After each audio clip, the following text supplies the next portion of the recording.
Bom dia, igreja. Que a paz do Senhor Jesus esteja com todos vocês.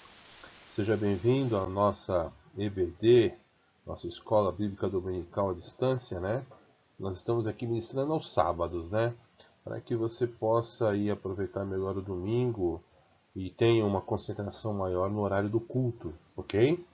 Vamos dar prosseguimento à nossa próxima aula. Lembrando que estaremos tratando aqui da terceira lição, cujo tema é Mateus, o Evangelho da Igreja. Eu gosto sempre de citar a revista com a qual nós estamos trabalhando, que se chama Lições da Palavra de Deus, cujo tema são os Evangelhos, uma história em 4 dimensões, onde o comentarista aqui é o pastor Renan de Mello. Então vamos dar prosseguimento à nossa aula, ok?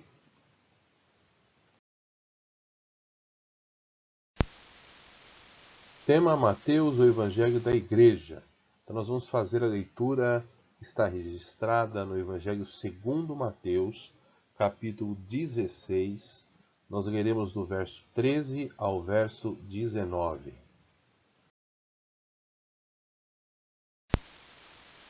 Diz assim o texto.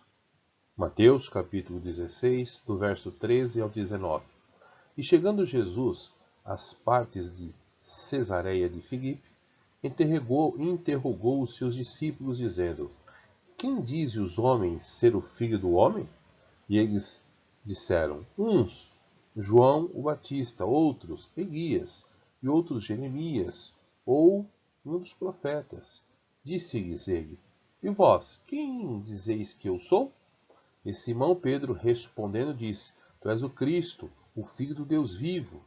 E Jesus respondendo disse-lhe: Bem-aventurado és tu, Simão Barjonas, porque tu não revelou a carne e o sangue, mas meu Pai que está nos céus. Pois também eu te digo que tu és Pedro, e sobre esta pedra edificarei a minha igreja, e as portas do inferno não prevalecerão contra ela. E eu te darei as chaves do reino dos céus, e tudo que ligardes na terra será ligado nos céus, e tudo que desligares na terra será desligado nos céus. Amém? Bom, o intuito da lição deste dia, né, são 3 questões. Primeiro, nós reconhecemos que a igreja é bem mais do que uma instituição terrena, ou seja, a igreja, quando falamos igreja, devemos pensar além do que aquilo que temos como entendimento, ou seja, ela transcende a estrutura física, as paredes, o espaço físico, né? A igreja somos nós, né? Nós sempre dizemos isso e temos ministrado isso ao coração da igreja. Você que me ouve é a igreja, eu sou a igreja, nós somos igreja. Então nós precisamos entender, né? E nos lembrar toda hora. Nós somos igreja na face desta terra. Outra situação que a lição vai nos trazer hoje é nós conhecermos a origem, os fundamentos e o futuro da igreja, né? Como ela se originou, o que ela tem como fundamento, como base de sustentação, nós que somos igreja, porque para uma construção há necessidade de haver um grande fundamento, uma grande estrutura, né? E o futuro dessa igreja, o que se espera dessa igreja. E nós também compreendermos a importância de pertencermos à Igreja de Cristo. Você precisa entender o quão é importante você pertencer à Igreja de Cristo. Amém? Vamos dar continuidade? Próximo slide. É importante a gente comentar aí sobre o Evangelho segundo a Mateus, que ele é o único dentre os 4 evangelhos onde nós encontramos a palavra igreja.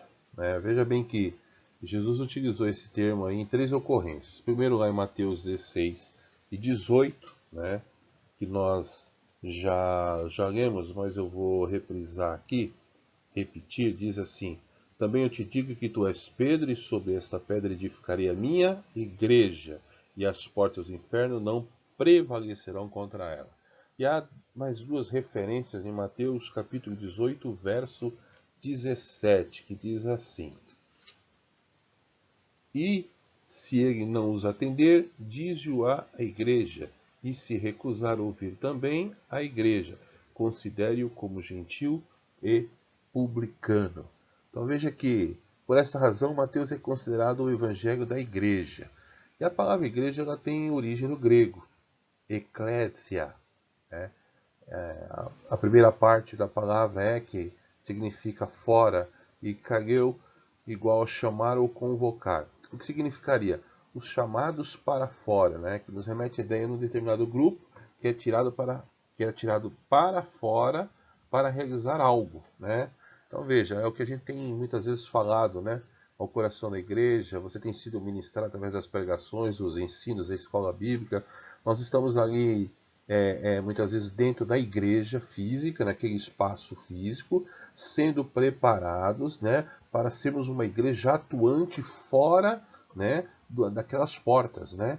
Ou seja, então nós somos chamados para fora. Então no primeiro momento você é trabalhado, no primeiro momento você é instruído, para que você possa executar a missão fora das portas da igreja. É interessante, né? Então devemos lembrar disso a toda hora.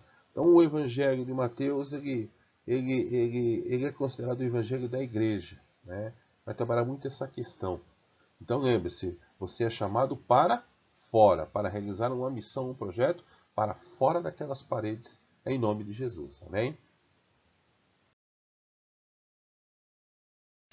Ainda comentando sobre o Evangelho segundo Mateus, é interessante também a gente registrar que a palavra congregação está inserida nesse contexto, tá?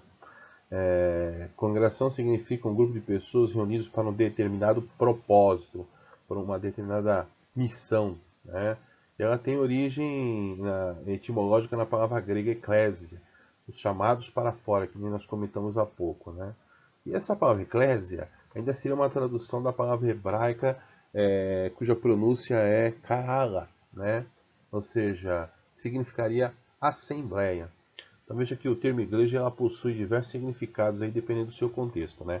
Quando olhamos ali no Novo Testamento, em cerca de mais ou menos 90% dos casos, a palavra igreja ela foi utilizada para indicar uma congregação local. Quando nós olhamos aí para as cartas paulinas, as cartas que Paulo escreveu, né, as epístolas, né, escritas aos Gálatas, aos Efésios, enfim, né, elas são direcionadas a um grupo específico, a igreja. Então, uma igreja ali que está em uma determinada região. Tá? Então veja que aqui há um sentido, por isso que eu digo mais de 90% está indicando uma congregação local. E em Mateus 16, 18, que nós lemos aqui, Jesus tinha um outro conceito. Ele não estava aqui se dirigindo a uma igreja ali física, uma igreja ali daquela região. Ele trazia uma outra tipo de conotação, ele visava uma igreja universal, uma igreja que não tivesse barreiras, né, compostas por ninguém, né, ou seja, na verdade, sem barreiras e composta por todos aqueles que o recebessem.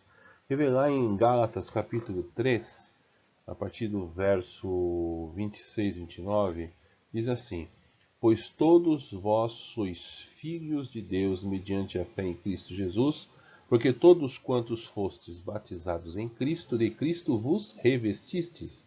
De Sarte não pode haver judeu nem grego, nem escravo nem liberto, nem homem nem mulher, porque todos vós sois um em Cristo Jesus. E se sois de Cristo, também sois descendentes de Abraão e herdeiros segundo a promessa.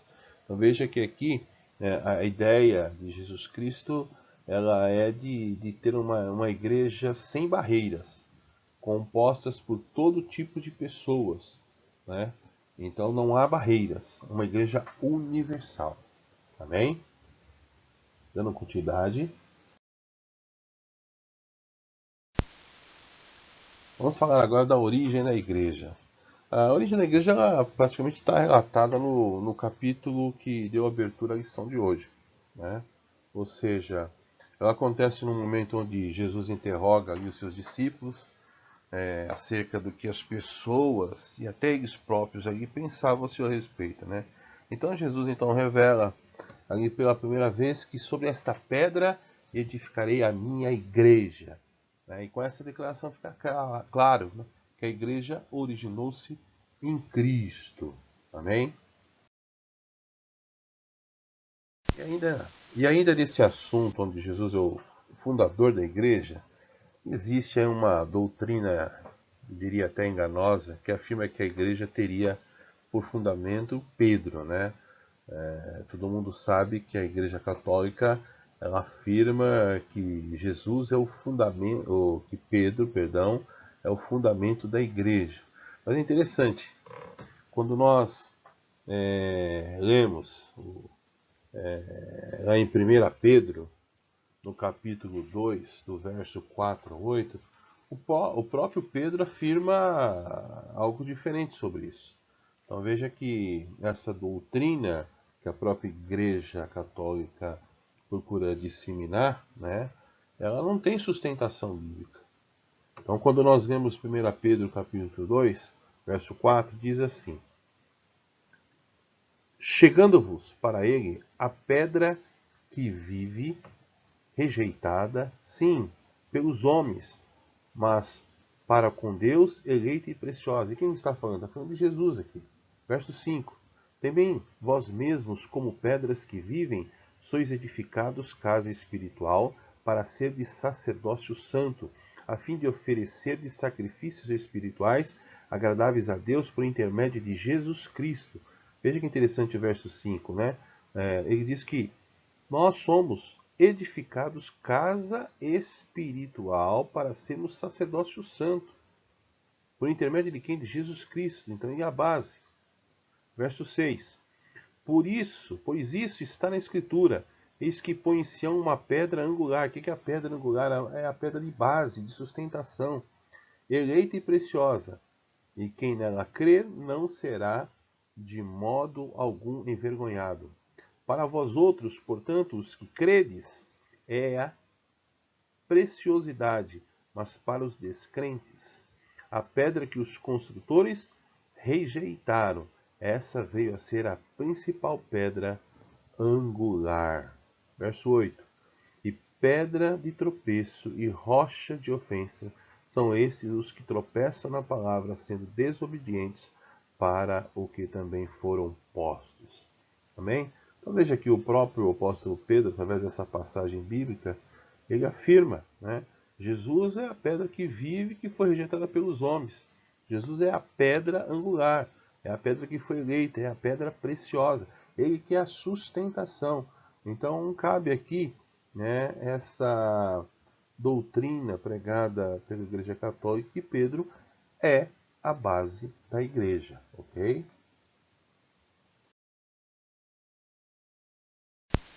Dando continuidade, né, nós precisamos lembrar que a Bíblia ela tem sido traduzida em muitos idiomas, a partir do hebraico e do grego.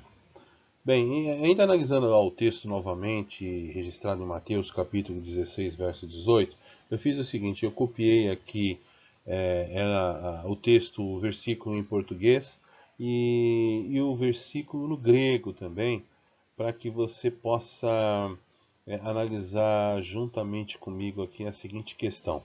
Uma coisa, deixa eu marcar aqui duas palavras importantes e eu já vou explicar por quê, para ficar mais fácil de a gente entender. Tá? Então veja, o texto diz: pois também eu te digo que tu és Pedro, e sobre esta pedra edificarei a minha igreja, e as portas do inferno não prevalecerão contra ela. Veja que,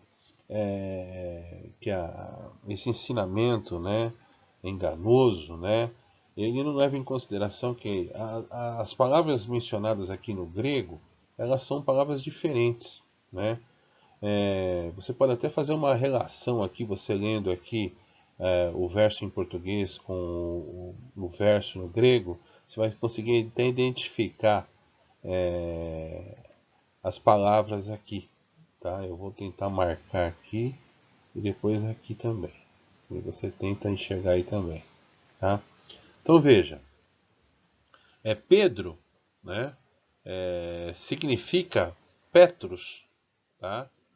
Petrus significa pedaço de rocha ou fragmento, ok? Contrapartida, pedra vem de Petra, né? Ou significa uma massa de rocha, literalmente falando. Então veja, Jesus quando declara isso, ele não está diminuindo Pedro. Né? Pelo contrário, ele sabe da importância de Pedro no seu ministério, né? Mas ele diz que ele é uma lasca de pedra, um fragmento de pedra que tem como base uma massa de rocha inabalável, que é o próprio Senhor Jesus Cristo. Né? Então que nós precisamos entender isso. Né? Então veja que a argumentação ela acaba se perdendo quando nós conseguimos aqui comparar ou levantar, né, o, a palavra que vem do grego. Né? Então você consegue comparar que há diferença entre as palavras aqui. Então não bastasse o apóstolo Pedro já comentar ali em 1 Pedro capítulo 2, ele mesmo afirmando que Jesus era a pedra de esquina, né, a pedra angular. Né? A própria tradução aqui ela nos mostra que existe diferença entre um termo e outro. Então, Pedro jamais poderia ser, né, a base da igreja, mas sim um fragmento atuante, porque ele tem Jesus como base. Amém? Espero que tenha ficado claro, tá bom? Jesus estava fazendo era um jogo de palavras, porque existe uma diferença entre as duas. Ou seja, Pedro era um fragmento de pedra que foi edificado sobre uma massa de rocha. E essa massa de rocha, ele fala no verso 16, é uma confissão que ele faz em Cristo. Ele fala, tu és o Cristo, o Filho do Deus vivo. Então ele é o fundamento. Então veja, ele sendo um fragmento de pedra, ele não poderia ser a sustentação. Né? Veja que numa construção, para que uma construção possa ser realizada, há necessidade de existir algo maciço, algo firme, inabalável, para que possa suportar aquilo que vai ser construído acima. Então veja, nessa questão, nós entendemos então que Pedro é importante sim, como foi importante. Pedro sempre foi um dos apóstolos mais arrojados ali no grupo de Jesus. Um homem de sangue quente muitas vezes, mas era proativo. Ele era um pregador da palavra de Deus. Quando o Espírito Santo desceu ali sobre a vida dos apóstolos ali no dia de Pentecostes, Pedro saiu pregando, né? E muitas almas se renderam. Então veja, ele era importante. Então veja, Jesus estava reconhecendo, não diminuindo, reconhecendo que ele era um fragmento de pedra, mas que ele estava tendo como base uma pedra maciça que era Jesus. É importante a gente lembrar disso. Então, estou reforçando essa questão, né, para que isso fique bem claro na tua mente, né? Então veja que o ensinamento da Igreja Católica, ele foge, destoa da própria palavra, né? Então a gente possa ter isso bem claro na nossa mente. Como eu citei, na 1 Pedro capítulo 2, que ele mesmo afirma isso também. Né? E fala que Jesus que é a pedra. Jesus é a pedra maciça, é a pedra de base, é a pedra de fundamento, é a pedra angular. Então isso tem que ficar bem claro nas nossas mentes, ok? Falávamos no tópico anterior que Jesus ele é o fundador da igreja, ok? Eu acredito que isso tenha ficado bem claro na tua mente e eu quero te lembrar que eu e você somos também, em nome de Jesus, essas lascas de pedras, né? Que foram, têm sido, na verdade, construídas sobre a base que é Jesus e, e que nós estamos sendo utilizados para a construção de uma igreja universal. Ou seja, a partir do momento que nós deixamos a palavra de Deus trabalhar nas nossas vidas, nos nossos corações, nós estamos servindo como casa espiritual para que possamos alcançar as outras pessoas. Então lembre-se sempre disso, em nome de Jesus. Você é essa lasquinha de pedra, pela misericórdia de Deus, foi escolhido por Deus, você tem um fundamento que é Jesus Cristo, que através da sua vida, vidas vão ser alcançadas para a honra e glória do Senhor. Amém? E a igreja ela pertence a Cristo, não podemos esquecer disso. O dono da igreja é Jesus Cristo. Ele é o dono da igreja. Então, de, além de ser Jesus Cristo ser a origem, o fundamento da igreja, Jesus também é o seu possuidor. Ele possui porque ele comprou. E quem comprou, comprou por alto preço. Não foi por um preço qualquer. Ele comprou com o seu sangue precioso, inocente, derramado ali na cruz do Calvário. Ele pagou um alto preço pela sua igreja, pagou um alto preço por mim e por você. Lá em Mateus 16 e 18, ele afirma isso no sentido da posse. Né? Ele diz assim, vou repetir, isso vai ficar bem gravado na sua mente. Também eu te digo que tu és Pedro, e sobre esta pedra edificarei a minha igreja. Ele já fala, a igreja é dele. Então isso tem que estar claro, tá? Para nós, todos nós. A igreja é do Senhor Jesus, amém? Ok? Ele é o dono da igreja. Nós somos apenas colaboradores, somos os membros, vamos ajudar, né?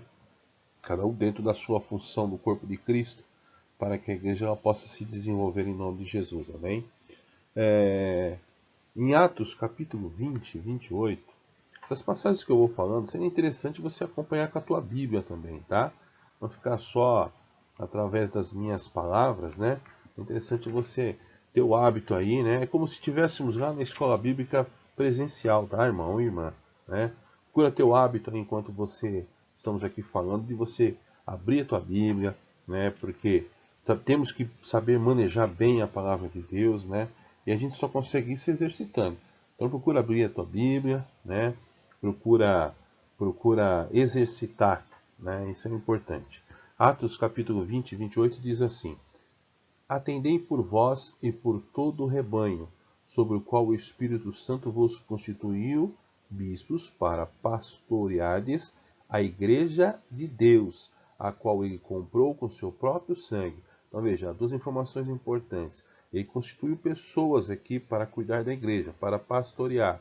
Né? Porém, a igreja é de quem?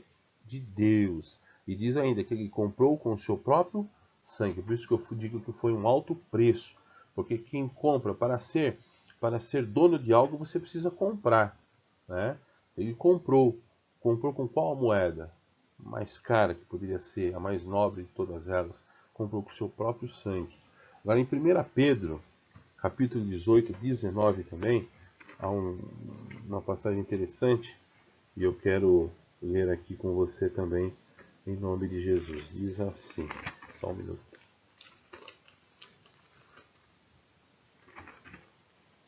1 Pedro, capítulo 1, verso 18 ao 19, diz assim: Sabendo que não foi mediante coisas corruptíveis, como prata ou ouro, que fostes resgatados o vosso fútil procedimento que vossos pais vos legaram, mas pelo precioso sangue, como de cordeiro sem defeito e sem mácula, o sangue de Cristo. Ele está dizendo, não foi por moeda, essas coisas que perdem valor, essas coisas que desvalorizam, né? Foi comprado com o sangue precioso, sem mancha, sem defeito, sangue de Cristo, amém?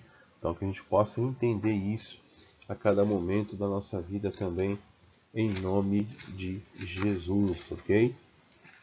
Tito, também, uma passagem, capítulo 2, verso 14, diz assim: O qual a si mesmo se deu por nós, a fim de remir-nos de toda iniquidade e purificar para si mesmo um povo exclusivamente seu, zeloso de boas obras. A igreja é propriedade exclusiva de Deus, amém? Então as passagens que nós vemos aqui, elas vão simplesmente aí dar base nessa questão que Jesus é o dono da igreja, que Jesus comprou com algo muito precioso, não foi comprado com coisas corruptíveis, com coisas que se desgastam e perdem o valor com o tempo. Foi comprado com o seu sangue vertido ali na cruz do Calvário, amém?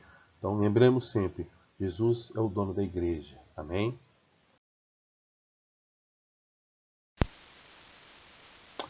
E essa igreja ela tem a autoridade concedida por Jesus. Lá no Evangelho, segundo Mateus, capítulo 16, verso 19, ele diz assim: Eu te darei as chaves do reino dos céus, e tudo que ligares na terra será ligado nos céus, e tudo que desligares na terra será desligado nos céus. Veja, as chaves elas simbolizam a autoridade que Cristo concede à igreja de abrir as portas do reino dos céus aos homens. Olha a importância, você como igreja, né? Você tem a autoridade, né, de abrir as portas do reino dos céus aos homens. Interessante isso. Então nós temos o poder de fechar e de abrir. Olha que engraçado. Quando é que nós fechamos? Ah, irmão e irmã, nós fechamos quando nós impedimos que os outros se acheguem. Nós fechamos quando nós damos mau testemunho. Nós fechamos quando as pessoas não veem em nós mudança de vida. Né? Nós fechamos as portas do reino dos céus quando as pessoas olham para nós e falam assim: para que eu vou ser crente igual você? Meu Deus do céu, né? Que mudança teve na sua vida? Então o que nós precisamos é nos policiar a todo momento, toda hora. Costumo dizer que nós estamos rodeados por uma grande multidão ao nosso redor que está sempre contemplando os nossos atos, as nossas falas, contemplando a nossa forma de agir para ver se ela é condizente, né? A prática é condizente com aquilo que você tem falado e pregado. Então veja, nós fechamos a porta quando nós impedimos essas pessoas de chegarem, pelo nosso mau testemunho, pela nossa mal conduta. Então nós possamos estar atentos a isso a todo momento e a toda hora. Veja que em Mateus capítulo 23, verso 13, Jesus ele repreendeu os escribas e os fariseus porque estavam fechando também, nesse mesmo sentido, as portas do reino dos céus para as pessoas. Eu quero ler o texto rapidamente. Mateus 23, 13 diz assim, ó: Ai de vós, escribas e fariseus, hipócritas, porque fechais o reino dos céus diante dos homens, pois vós não entrais e nem deixais entrar os que estão entrando. Veja, chama de hipócrita, de falso. Ou seja, eles demonstravam algo exteriormente falando, mas interiormente é totalmente errado o que eles faziam. Né? Então que nós possamos entender. Então quando você age como os fariseus aqui, como esses escribas, que Jesus chama de hipócrita, ou seja, aquilo que você faz, a sua prática não condiz com aquilo que você está pregando e falando, você está fechando as portas do reino dos céus aos homens. Amém? Então nós precisamos estar atentos. Veja que a igreja, eu e você, temos essa autoridade de abrir e fechar. Aí eu pergunto, nós estamos abrindo ou estamos fechando? Quando é que abrimos? Quando vivemos a palavra na sua prática. Né? Quando buscamos e mostramos que realmente temos andado nos caminhos do Senhor. E as pessoas vão olhar e ver a diferença. Opa, está aí um cristão, está aí uma mulher de Deus, um homem de Deus, um jovem de Deus, uma jovem de Deus. Assim nós abrimos. Então nós possamos entender isso a todo tempo e a toda hora, em nome de Jesus. E para complementar, Jesus outorgou e concedeu essa autoridade a todos os discípulos. Né? Quem segue Cristo é discípulo de Cristo. Nós já lemos em Mateus 18, 18, ele já falou isso. Eu vou repetir. Mateus 18, 18, ele diz assim: Em verdade vos digo que tudo que ligardes na terra terá sido ligado no céu, e tudo que desligardes na terra terá sido desligado no céu. Mateus 16, 19, nós lemos no começo. Ele fala a mesma coisa. Ele diz: Dar-te-ei as chaves do reino dos céus, o que ligares na terra terá sido ligado nos céus, e o que desligares na terra terá sido desligado nos céus. Amém? Então ele destaca aqui a autoridade que a igreja tem. Ou seja, não foi só concedida a Pedro, foi concedida a todos os cristãos, a todos os seus discípulos, né? A todos esses fragmentos de pedra que eu e você somos, em nome de Jesus. Mas a gente precisa entender também, né, que essa autoridade, né, que Deus nos concede, a utilização dela deve estar sempre em consonância com a vontade de Deus, ok? Tem que estar sempre de acordo com a vontade de Deus. Aí, primeira epístola de João, capítulo 5,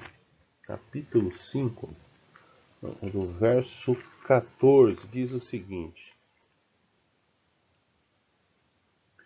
E esta é a confiança que temos para com Ele, que se pedirmos alguma coisa segundo a sua vontade, Ele nos ouve. Então veja, né, quem se fechar e desligar tem que estar segundo a vontade dele para que ele possa nos ouvir. Amém? Então espero que tenha ficado bem claro essa parte, esse tópico aqui. Veja que há autoridade na mão da igreja. Amém? E ela deve utilizá-la com sabedoria. Lembre-se que você pode estar fechando ou abrindo as portas do reino dos céus aos homens. Não digo aos homens, a sua família que está ao seu redor, seus amigos de trabalho, seus amigos de escola. Nós temos uma grande responsabilidade nas nossas mãos. Aí eu pergunto, você está fechando ou você está abrindo? Fica aí para a sua reflexão. Amém? A igreja é o corpo de Cristo. Fazemos parte deste corpo, eu e você. É onde Jesus é o cabeça. É o cabeça desse corpo. E como integrante do corpo de Cristo, eu como membro deste corpo, também preciso me preocupar, né, com o bem-estar dos demais membros desse corpo. Eu venho lá em 1 Coríntios, capítulo 12, verso 26, ele nos dá uma dica e um lembrete numa situação dessa. 1 Coríntios, capítulo 12, verso 26. De maneira que, se um membro sofre, todos sofrem com ele. E se um deles é honrado, com ele todos se regozijam. Veja, então se um membro sofre, todo mundo sofre. Então isso desperta e deve despertar nos membros desse corpo, onde Cristo é a cabeça, a preocupação uns com os outros. Ver se está bem, está precisando de algo em termos espirituais, como até em termos práticos, no caso fisicamente falando, materialmente falando. Nós temos que estar atentos àqueles que estão ao nosso redor. Né? A igreja que ama de verdade, ela se preocupa uns com os outros. Né? Graças a Deus a nossa comunidade, ela demonstra bastante esse carinho um com os outros. Né? Eu creio até pelo pequeno número que nós somos, né? Isso se torna até mais fácil de ser praticado, né? Então nós estamos próximos uns dos outros, estamos sempre cientes, temos algumas ferramentas que nos ajudam também a participar do sofrimento de cada um. Dou um exemplo para vocês, o nosso grupo do WhatsApp, né? Muitos de nós temos utilizado aquele espaço ali com o verdadeiro propósito de pedir oração, de apresentar problemas, para glorificar a Deus, adorar a Deus, para falarmos das coisas que Deus tem feito. Tanto nos edifica, como também nos ajuda muitas vezes a identificar onde estão alguns problemas, né? A nível de enfermidade, a nível de luta, né? Para que a igreja num todo ela possa estar intercedendo em prol daquelas petições. Então veja, isso é importante. Então isso nós temos desempenhado. Então nós temos que continuar com isso, né? Lembrando que se um sofre, todos sofrem. Mas se um deles é honrado, com todos eles se alegra. Olha que interessante. Nós nos alegramos. Quantas vezes os irmãos colocam um pedidinho de oração, aí depois vem a resposta. Opa, Deus curou, Deus cuidou da situação e todo mundo se alegra. Como também da mesma forma, quando surge alguma situação, uma petição ali sobre um problema, e todo mundo, não, vamos orar, e isso vai crescendo. Então, isso mostra a união do corpo de Cristo. Isso é muito importante. Então, que nós possamos trabalhar cada vez mais isso e jamais perdê-lo. Né? Veja que na prática, né, o corpo ele deve se preocupar com os membros mais fracos, é verdade. E nós devemos lançar mão de todos os recursos que nós tivermos ao nosso alcance, né, para reparar de forma possível e restaurar esses caídos também. Quando eu digo caídos, são aqueles que estão longe, tá? Não estou dizendo aqueles que estão colocando os problemas no grupo, não é isso. Quantos já não estão conosco na igreja? Né?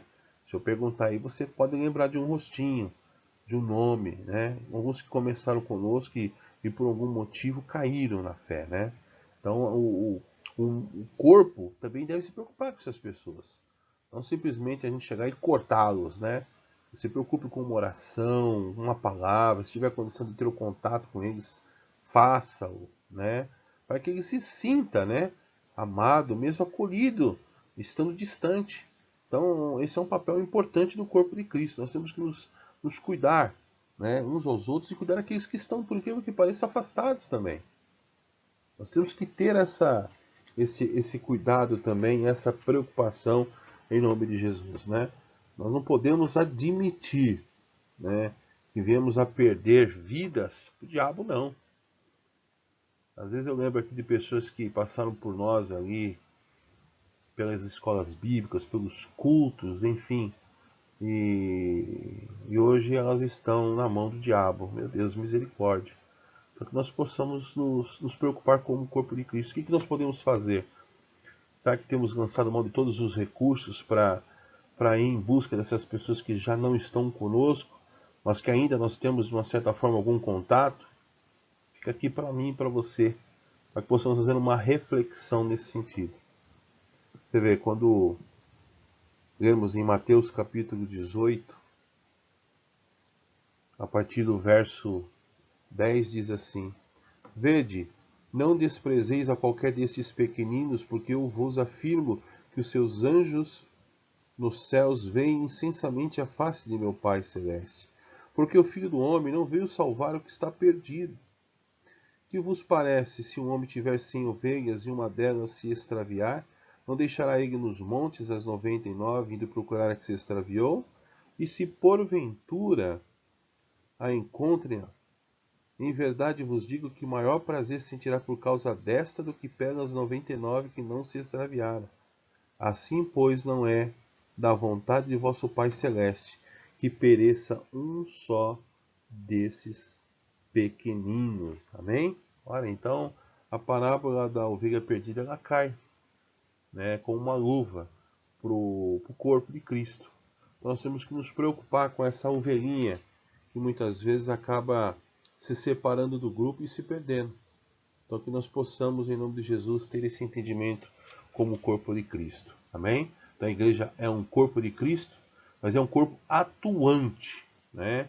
Um corpo que faz alguma coisa, né? Que desenvolve atividades também em nome de Jesus. Amém?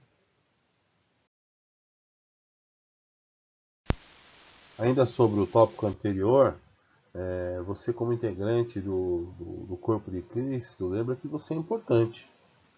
Cada membro do corpo é importante para Jesus. Independente da função que você esteja realizando, né, você é importante para a obra do Senhor. Então lembre-se que seria do dedinho, né, que seria do pé se não fosse o dedinho, nós teríamos equilíbrio. Então veja que cada parte do corpo ele tem a sua função. Então sempre seja feliz e grato por pertencer ao corpo de Cristo e por estar trabalhando na obra de Deus. Porque o seu trabalho é importante para o corpo de Cristo, amém? Dando seguimento, a igreja também ela é representante de Cristo. Mateus deixa bem claro que o propósito da igreja é representar Cristo aqui na terra. Qual que é a melhor forma de a gente representar Cristo? Pensa aí você. Nós vamos representar Cristo com o nosso testemunho. Eu sou representante comercial, Quando eu saio trabalhando, ao trabalho, na verdade, vou fazer as minhas visitas, eu entendo quando eu chego àquela empresa, eu estou representando a empresa que me mandou. Então eu preciso passar a melhor imagem, eu preciso apresentar os meus produtos da melhor forma, ao ponto de querer despertar nesse cliente o desejo de adquirir os nossos produtos, Fazendo uma certa semelhança, nós como representantes de Cristo fazemos o mesmo papel.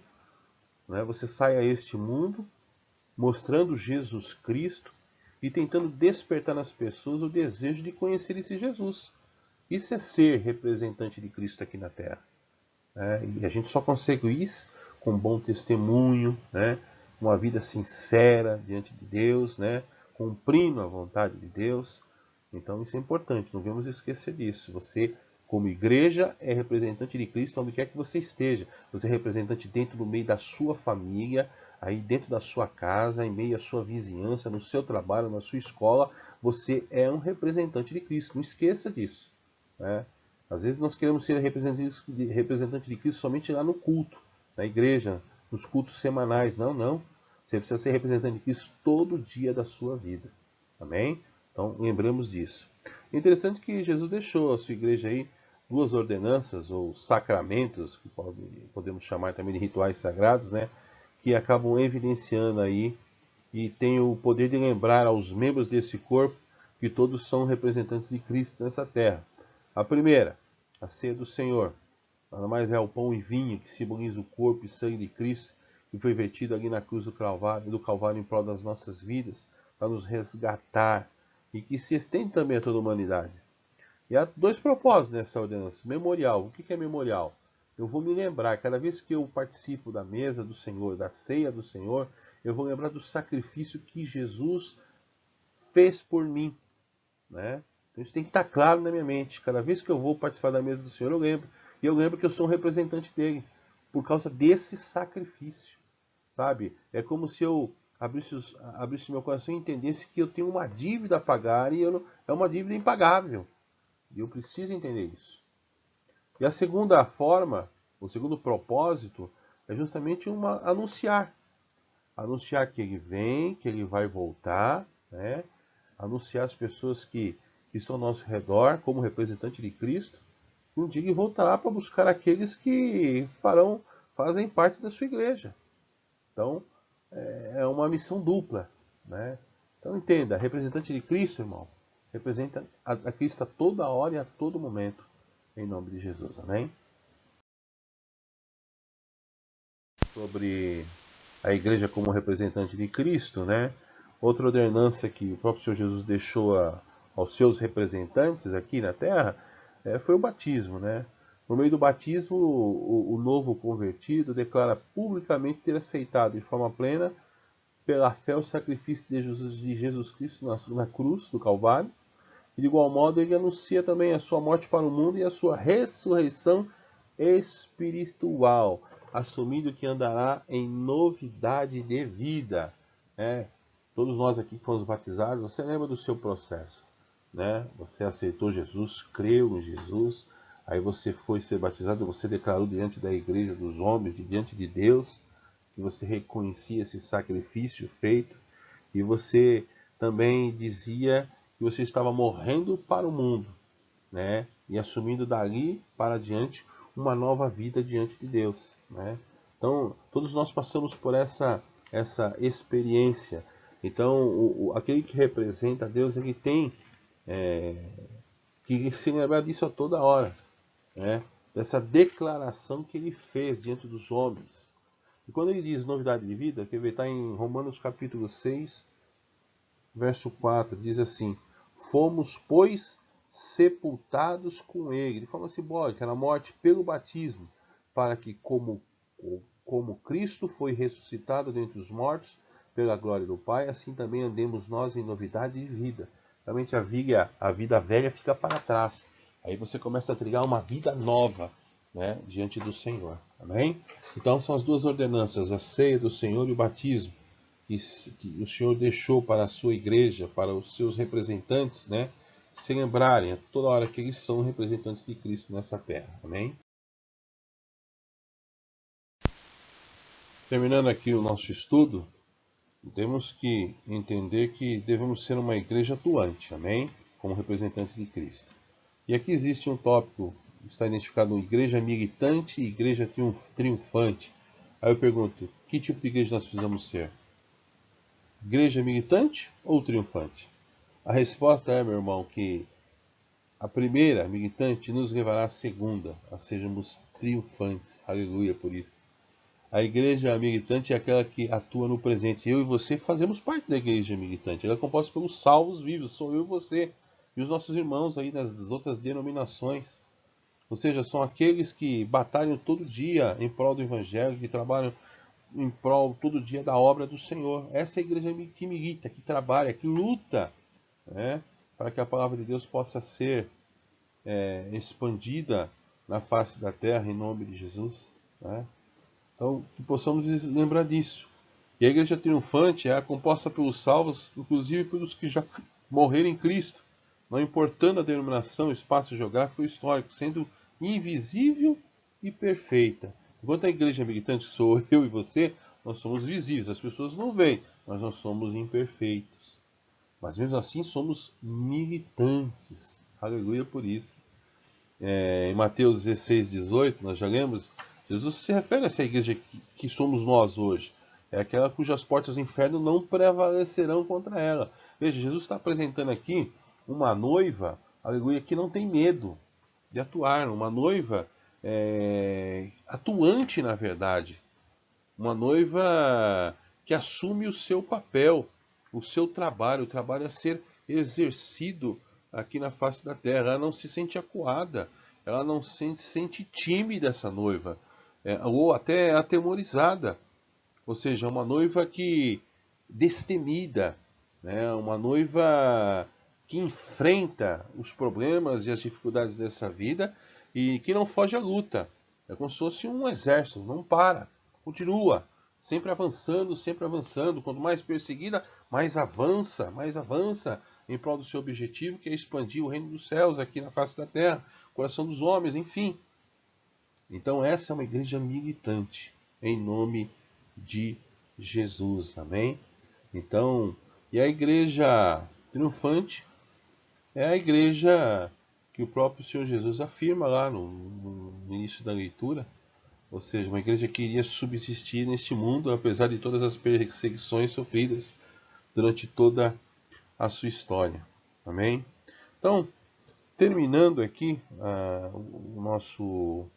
nossa aula de hoje, a igreja de Cristo, irmão, irmã, ela tem sido edificada de maneira progressiva, incessante, desde a sua fundação. E assim será até o último dia, até o dia que o Senhor Jesus vier buscá-la.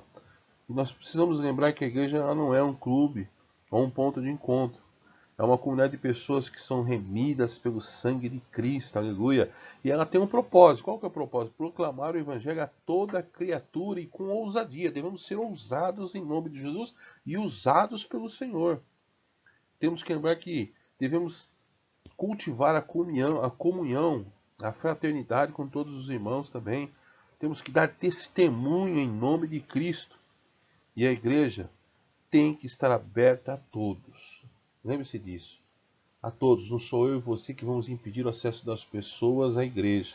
Mesmo que pense diferente, ou mesmo que tenham hábitos diferentes, costumes diferentes. Mas também temos que ter cuidado, né? Nem tudo entra na igreja, amém? A igreja está aberta a todos, mas não a tudo, amém?